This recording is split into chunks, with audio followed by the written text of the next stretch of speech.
Kung fan ka ng mami, baka hindi mo pa natitikman ang mas malupit na version nito. Ito ang kinalas, galing sa puso ng Naga City. Ang pangalang itong kinalas ay galing sa salitang kalas na ibig sabihin tinanggal mula sa buto-buto. Dahil ang meat dito ay pinakuluan ng matagal para lumambot ng todo-todo. At ang sekreto? Yung brown savory sauce sa ibabaw nito na parang gravy na may konting alat, konting tamis at alam nyo ba, sobrang lasa nito. Meron itong daon ng sibuyas, garlic chip, pwede mo rin siya lagyan ng itlog at pwede mo rin siya lagyan ng chicharon. Mga guys, andito tayo sa Pierce Home Tansa. Ayan, Pierce Home Tansa guys.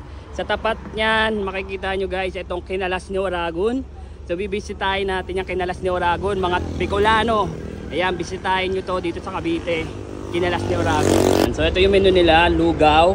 Meron din silang lugaw, goto, special goto, loglog, ayan, kinalas, special, egg tokwa, mga side dish nila, ayan, mineral water and soft drinks. Kinalas ni Oragon guys, ayan, lugaw at iba pa. Tikman natin yung mga sinasabi nilang kinalas. Ito yung mga luto ng aking mga pamangkin. Kinalas ni Oragon. Ayan. Ano masabi niyo, sir? Pero masarap talaga. Ayan. Pero tignan mo, buto-buto. Ito, buto-buto ba yun? Hindi, ito yung sinasabing kinalas yung mga laman-laman. Laman-laman. Yan, oh. Ito na yung kinuha nila. Yeah. Ito yung parang pinaka-ingredients nung sinasabing kinalas. Okay.